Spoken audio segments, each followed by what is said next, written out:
बानिया कौन रहेगा? बानिया मेट्रो? बानिया मेट्रो इधर? ये बानिया। ये बानिया? हाँ जी, सामने। আমরা यूनियन मेट्रो से अच्छा है। बानिया मेट्रो से जाओ जाए। बानिया मेट्रो से আবার ইউনিয়ন नामते হবে। আবার আবার স্কুল বানিয়া মেট্রোর নিচে Metro الشوق العقارية. The next station is TMCC. This is interchange station to Dubai Tram. Passengers travelling to Jumeirah Beach, please interchange to tram at Shobar Realty Metro Station.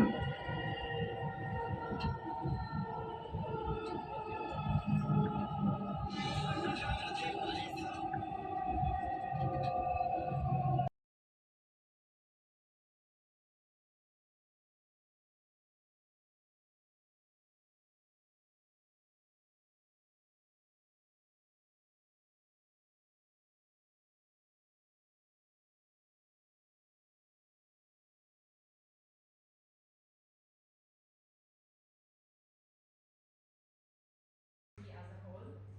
So we were successful in changing the perception of law as a purely penal.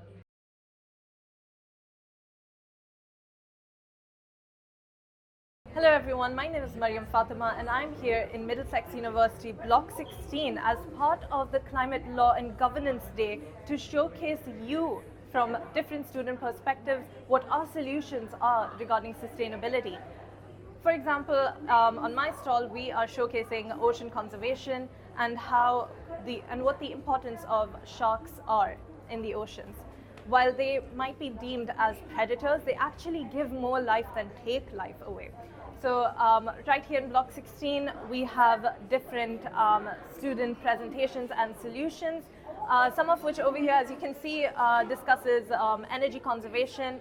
As I was discussing earlier, we have the shark conservation over here with two cute shark plushies named Shakespeare. We discussed of the importance of sustainability as part of COP28, and these are once again student-led initiatives and solutions provided with infographics and backing, financial backing. Moving over here, we have finance students showcasing some of their climate finance solutions. And we also have part of the Climate Law and Governance Day. Yeah, that's it. That's all I can tell you.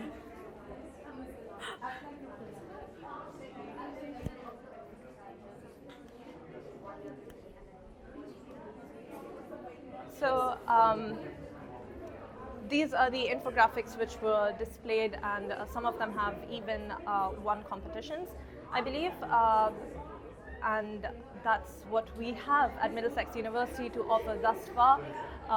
So head over to Block 16 and be a part of Climate Law and Governance and share your experiences with us. Thank you. Hi, my name is Manal Kashif and I'm from Middlesex University, and I'm going to show you around our COP28 event. So over here we are in Block 16 right now, and this is the lunch area, and over there is our coffee break station. And as you saw, we have this whole event of the student showcase. Now we're heading to Block 17.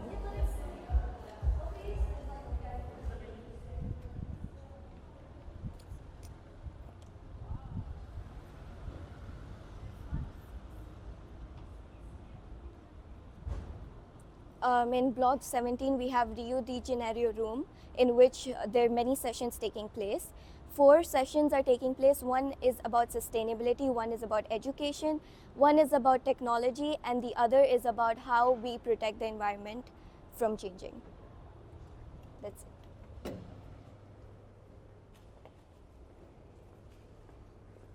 That room. But I think the session is going on, so we already covered that. So okay.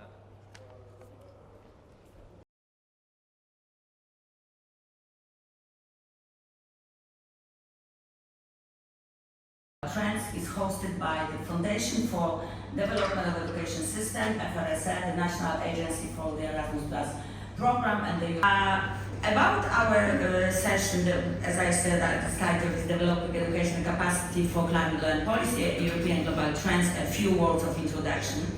In our opinion, teaching at every level, from primary education through high school, vocational training and higher education, is in every society, in every age, is in fields such as mathematics, physics, chemistry, economics, environmental protection, law, technology, and its implementation requires providing intellectual integration of all these disciplines into a plan for sustainable transition. In this session, we will try to explore this topic comprehensively and answer the following key questions. Do we teach what's needed to create sustainable culture rooted in science, economy and law, leading to... I want to say special thanks to Professor Paweł Poszytek, the Director General of FRSR, who will join us remotely today from Stanford University, because I appreciate him for his vision and horizons that allow us to actively participate in such exceptional global events like today's conference. It's an honor for me to introduce to you Dr. Anna Budanowska, and she's former Vice Minister of Higher Education, of Science and Higher Education. She is member of the board of Euroscience, and she is a champion of European Capital of Science 2024. So, dear Anna, the floor is yours. Thank you. I'm trying to draw. It's a great pleasure for me. This is my first time in this conference, so I try to show also local, national map what our perception, Polish perception of Polish higher education sector, the game changer of the on the changes of the public policy, and the climate change. It's very difficult and complex challenge, and not even if it's recognized on the governmental level, it's problematic on the institutional level how to develop this challenge on the very milestones and when we see the efforts. Is a system of action, and that takes me to the definition of innovation that we adopted at Stanford for many years now, and continue insisting that this is the only right definition. The suite of people who are shaping those global companies, people who are educated in Poland. So I continue asking myself, what's going on? And I will take you to the country of my roots, Poland, where I am originally from. Eventually, life took me, and we are addressing here, but because it is happening in parallel with the COP28 meeting, which is as part of the... And as COVID pandemic showed, actually women probably, as with this COVID situation, we are facing on an evolution for climate change, adapting and mitigation strategies, and climate action planning summer school. And they are doing all these modules in 3-4 months by the European Union funds. For example, in this case, Erasmus program on the global level, and how to help Polish organizations. Bartosz Stawiasz, director of the in the National Agency of Erasmus Plus program in Poland, Department of the Cooperation with Regions and Erasmus Sport programs. Erasmus program is giving many opportunities to the students and universities, not only in Europe but also in the 150 countries. Last 10 years, these countries are invited to the program. So we have the mobilities programs, we have the partnerships programs where your university can prepare the courses, studies with European universities. So it's nice opportunity to be stronger with the European Union, and we invite all your university to this program. So is there any easier way to get the scholarship for Bangladeshi students on the south? Yeah, we have special action, mobility action, which is dedicated for the cooperation, mobility cooperation with universities from the countries outside the Europe. So this is the main point. So basically you are focused on for engineer, Not or only journalist, or humanities, or others? Erasmus is very flexible program. So we talk about the engineers, the postgraduate studies, for the schools, for the adults, for formal, non-formal, informal form of education. So it's very flexible. So please check all informations on the European Commission website.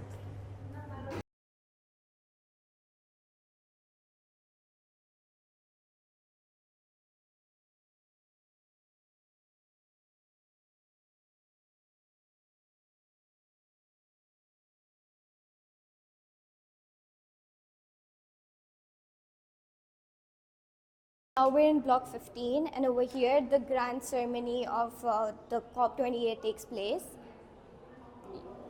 Over here, it already took place. Now the other sessions and workshops are happening.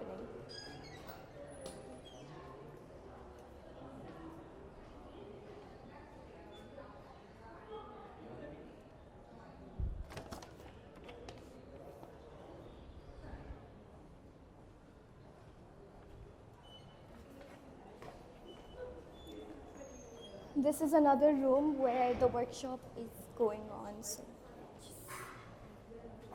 In a common law country, different roles and responsibilities to a solicitor, but on this point of competence, able to tell them what the law should be. That's not what they pay us for.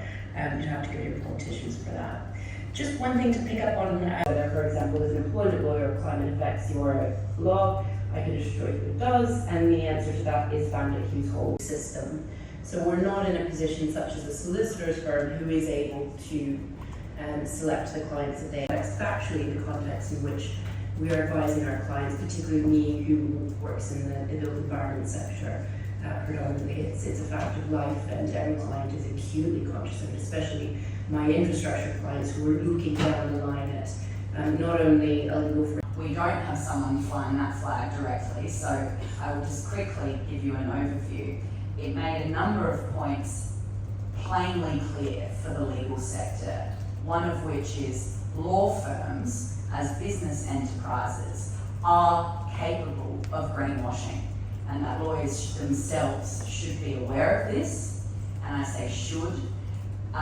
Lawyers should understand their client.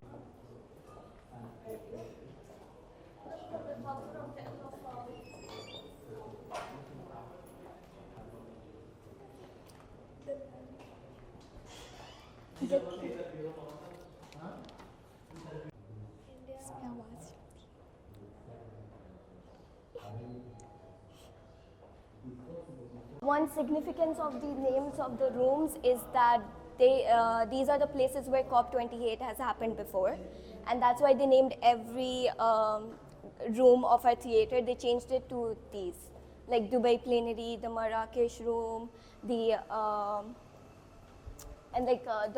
Montreal room. I'm going to take you to second floor, which is our moting room, but we named it as Montreal because that's where COP28 happened.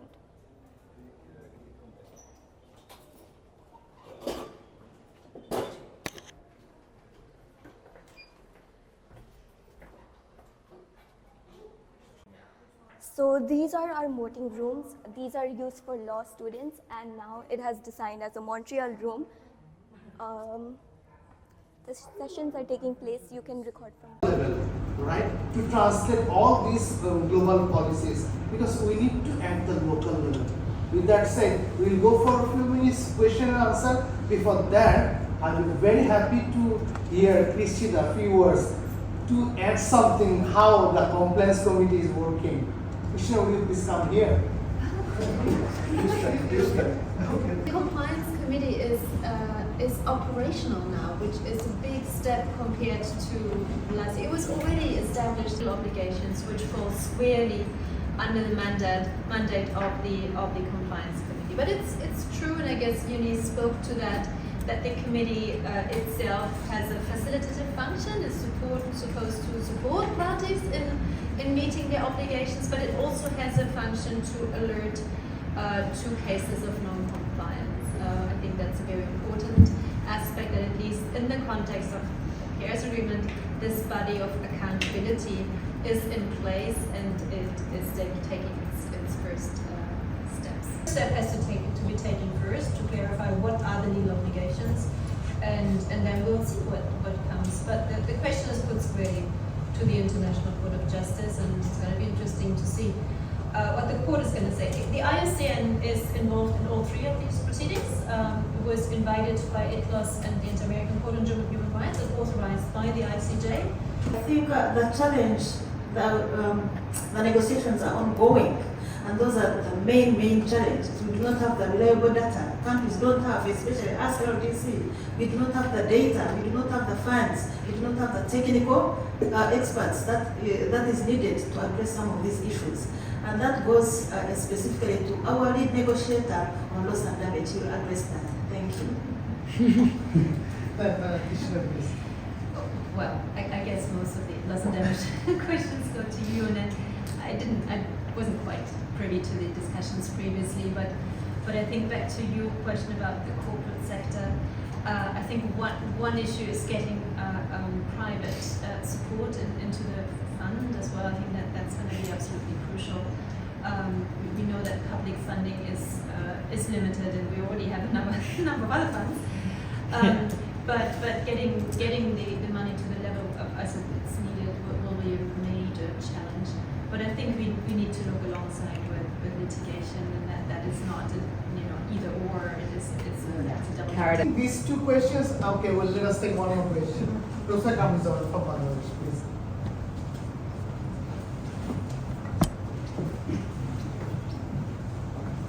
Thank you. As Dr. Hafiz just mentioned, my name is Professor Dr. Kamru Jamal Mujumdar. I am representing Center for Atmospheric Pollution Studies of Stanford University, Bangladesh. So my question is actually, this question is from many people from the third world country or developing or underdeveloped country. We even don't have our capacity to assess what are the losses and damages are being made due to the climate change. So what mitigative measures that we can even expect to get from the global north to get the technical support to assess our loss and damage. So is there any provision in your discussion for those countries like Bangladesh? Thank you. Let us take one more question from left side. Lara, is there any question from your side? Sarah, no? Shall I have somebody want to? Is there anybody else? Yes, exactly. Well, just speaking about, we heard about investor-state disputes. I was just building on Falsa's question. How does that factor in? How do you, Paris Agreement is state-based agreement. How do you bring in corporates into the talk of loss and damage, particularly the support to get the money in, but then the support to siphon it out and apportion it correctly? What support can lawyers give and the private sector give to help enable that? So if there is no other questions, we will get back to the panelists. I don't know to speak. Seeking compensation measures from the polluting countries to pay for the cost of damage, and this comes of reparations. So I see that, and either this is going to come through court cases and seeking compensation through court cases, or we need in the Paris Agreement. So and he suggested some of the way forward how to move forward with the liability and compensation. and I do agree with him. Article 8 only with the exclusion clause, but the rest of the articles are there and convention are there. We are lucky that we got another compliance committee member. Christina is here. Christina, before you come, Eunice, your colleague from compliance committee, she was talking about the limitations of the compliance committee, that you are not dealing with compensation liability approach, rather non-punitive and non-adversarial approach. So, my colleagues, whatever it is, we are very happy that some compensation to some extent money. Climate change অনেকটা জটিল বিষয়। এই বিষয়টাকে ভালোভাবে বুঝতে হলে আমাদেরকে একটু পড়াশোনা করতে হবে। এই পড়াশোনা শুধু আমরা যারা নেগোসিয়েশনে ইনভলভ তারাই করব না, আমার মনে হয় সর্বক্ষেত্রের মানুষকেই করতে হবে। যারা পলিসি মেকিং করছে তাদেরকেও পড়াশোনা করে এখানে আসতে হবে। এই পলিসি মেকিং যেন আমরা বুঝতে পারি, এই পলিসি মেকিংয়ে আমরা যেন কন্ট্রিবিউট করতে পারি। আর এখানে যে পলিসিসগুলো হচ্ছে কপে, সেটা ন্যাশনাল লেভেলে ট্রান্সলেট করতে হবে। আমরা যারা এখানে আসছি আমরা বুঝে গিয়ে বাড়ি গিয়ে আমাদের ন্যাশনাল কনটেক্সটে আমাদেরকে জাতীয় পর্যায়ে যে পলিসিস, প্ল্যানস, লেজিসলেশন আছে ওগুলোকে আপডেট করতে হবে। আর শিক্ষার কোনো বিকল্প নাই, আমাদের পরবর্তী জেনারেশনকে আমাদের সচেতন করতে হবে এবং তৈরি করতে হবে। যারা পলিসি মেকিংয়ে ইনভলভ তাদেরকেও আমাদের অনেক বেশি ট্রেনিং দিতে হবে এবং অবশ্যই রিসার্চে কোনো বিকল্প নেই। যারা একাডেমিক আছেন ওনাদেরকেও অনেক বেশি ইনোভেটিভ অ্যাপ্রোচ নিতে হবে, কারেন্ট ইস্যুগুলোতে অনেক বেশি গবেষণা করতে হবে। সব কিছু এভিডেন্স বেসড হওয়া উচিত, গবেষণার কোনো বিকল্প নাই। ক্লাইমেট ফাইন্যান্স এইসব বিষয়ে আমাদেরকে আরও কতটা দক্ষতা বাড়ানো উচিত? আমরা কি নেগোসিয়েশনে ঠিকমতো কাজ করতে পারছি? আসলে আপনার লাস্ট অপশন হচ্ছে ল। আমাদের বাংলাদেশেও আপনাকে একটা লিগ্যাল সিস্টেম দাঁড়া করাতে হবে। আমরা অনেক দিন থেকে বলে আসছি একটা ক্লাইমেট ল করা যায় কি না। আমাদের অনেক পলিসিস আছে, প্ল্যানস আছে, ইনস্টিটিউশন আছে। আসলে ল ছাড়া হবে না, কেননা ল আপনাকে স্পেসিফিক ম্যান্ডেট দেবে ইনস্টিটিউশনগুলো কি করবে, রেলেভেন্ট স্টেক হোল্ডাররা কে কী করবে। লিগ্যাল ম্যান্ডেটটা থাকা খুব জরুরি। আমার মনে হয় বাংলাদেশ সরকারের খুব উচিত একটা ইনিশিয়েটিভ নেওয়া, একটা comprehensive umbrella climate change act বা লেজিসলেশন যদি বাংলাদেশে অ্যাডপ্ট করতে পারে চমৎকার হবে। বাংলাদেশ গভর্নমেন্ট যথেষ্ট কাজ করছে, আমরা সবাই অ্যাপ্রিসিয়েট করি, আরও করবে আশা করি।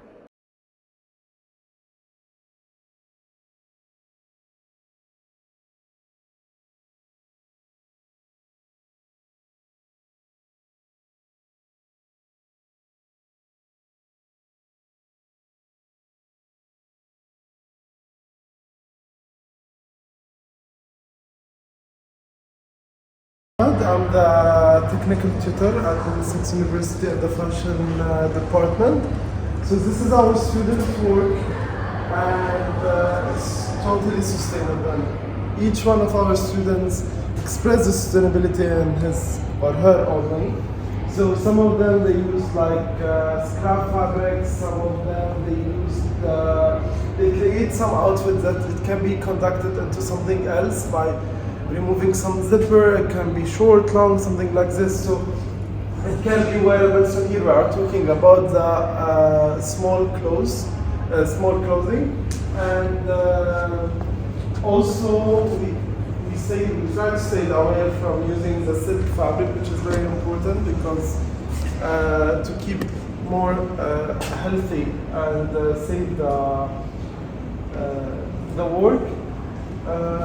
What you can see as well here, it's fully scratch fabric. We created a full outfit, a full cape from A to Z using some scraps, and we joined it together to create this outfit the same as here. It's fully done by our students from A to Z, using lace, using cotton, using tweed fabric. And this is also, it's done by us.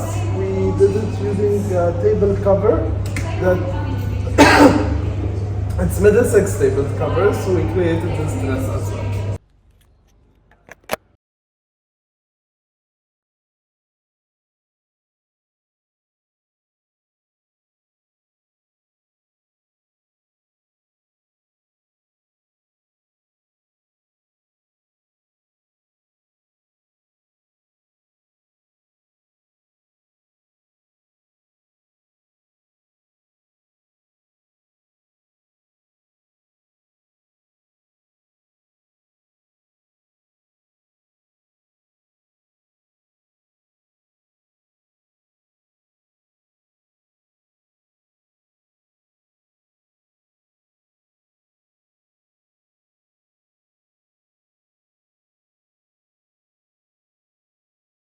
28তম বিশ্ব জলবায়ু সম্মেলনের অংশ হিসাবে দুবাইয়ের expo সিটির বাইরে Middlesex university দুবাইতে climate change ল এবং গভর্নেন্স নিয়ে যে সেশনটি আমরা মাত্র উপভোগ করলাম, এটি একটি খুবই প্রয়োজনীয় একটি সেশন ছিল।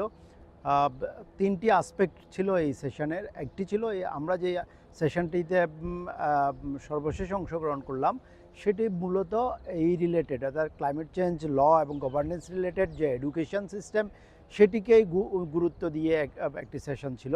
এবং সেখানে মিডলসেক্স ইউনিভার্সিটির দুবাই এই ক্যাম্পাসের সংশ্লিষ্ট যারা আছেন তারাই আয়োজক হিসেবে ছিলেন, কেমব্রিজ ইউনিভার্সিটির সাথে এবং অন্যান্য প্রতিষ্ঠানের সাথে যৌথভাবে। আমি যেটি লক্ষ্য করেছি সেটি হলো যে ক্লাইমেট চেঞ্জগুলো আর যে ইম্প্যাক্ট আছে, ক্লাইমেট চেঞ্জের ইম্প্যাক্টগুলো সোশ্যাল, ইকোনমিক্যাল, সাইকোলজিক্যাল, পলিটিক্যাল বিভিন্ন আসপেক্ট আছে, কিন্তু এই বিষয়গুলো যে লয়ের সাথে সংশ্লিষ্ট এবং লগুলো যদি যথার্থভাবে থাকে, রাষ্ট্রগুলোর যে লিগ্যাল বাইন্ডিংস আছে সেই জায়গা থেকে তারা যদি ক্লিয়ার থাকে, ক্লাইমেট চেঞ্জ আসপেক্টগুলোকে অ্যাড্রেস করা তো সহজ হয়ে যায়। অনেক রাষ্ট্র রয়েছে যেখানে দূষণগুলোকে যথেষ্ট শক্তিশালীভাবে অ্যাড্রেস করা হয় এবং সেইখানে এই লগুলো ইমপ্লিমেন্ট করাও সহজ হয়ে যায়। কিন্তু লগুলো যদি জানতে হয় তাহলে ইউনিভার্সিটিগুলোকে কোলাবোরেশনে আসতে হবে এবং সেই ক্ষেত্রে মিডলসেক্স ইউনিভার্সিটি একটি ভালো উদাহরণ হতে পারে। এবং এখানে যেহেতু এটি ইরাসমাস স্কলারশিপ কমিটির সাথে এই কোলাবোরেশনে এই প্রোগ্রামটা আজকে ছিল, সেই কারণে আমরা বুঝতে পেরেছি যে বাংলাদেশি ছাত্রছাত্রীদের জন্য ইরাসমাস স্কলারশিপে এনভায়রনমেন্ট নিয়ে, ক্লাইমেট চেঞ্জ নিয়ে, ল নিয়ে, গুড গভর্নেন্স নিয়ে কাজ করার এবং পড়াশোনার ট্রেনিংয়ের অপরচুনিটি রয়েছে। আমরা তাদের সাথেও আজকে সেশনের পরবর্তীতে একটি দীর্ঘ আলোচনা করেছি এবং বাংলাদেশি ছাত্রছাত্রীদের জন্য এই তথ্যগুলো যখন আমরা শেয়ার করব তারা হয়তো আরও ভালোভাবে এইটিতে অ্যাড্রেস করতে পারবে এবং তারা উপকৃত হবে। সুতরাং আমরা ধারণা করতেই পারি যে বাংলাদেশি শিক্ষার্থীদের জন্য এই ধরনের আরও নানান রকম সুযোগ সুবিধা সহ, বিশেষ করে জলবায়ু পরিবর্তনজনিত কারণে যে সকল দক্ষতা দরকার সমস্যাগুলো দূর করার জন্য সেই সুযোগগুলো থাকবে। জি অবশ্যই, কারণ এই যে ইরাসমাস স্কলারশিপের অন্যতম একটি বৈশিষ্ট্য হলো এটি যথেষ্ট ফ্লেক্সিবল, অর্থাৎ শুধু যে ছাত্রছাত্রীরা এটিতে অংশগ্রহণ করতে পারবে তা না, শিশুরা বা যুবকরা, কিশোররা, বয়স্ক যারা আছে, যারা এই ইউনিভার্সিটি এডুকেশনে নেই তারাও, কিংবা প্রফেশনালরা সবাই কিন্তু এইটিতে নিজেদের দক্ষতা বৃদ্ধির জন্য বিভিন্ন প্রোগ্রামে অংশগ্রহণ করতে পারবে।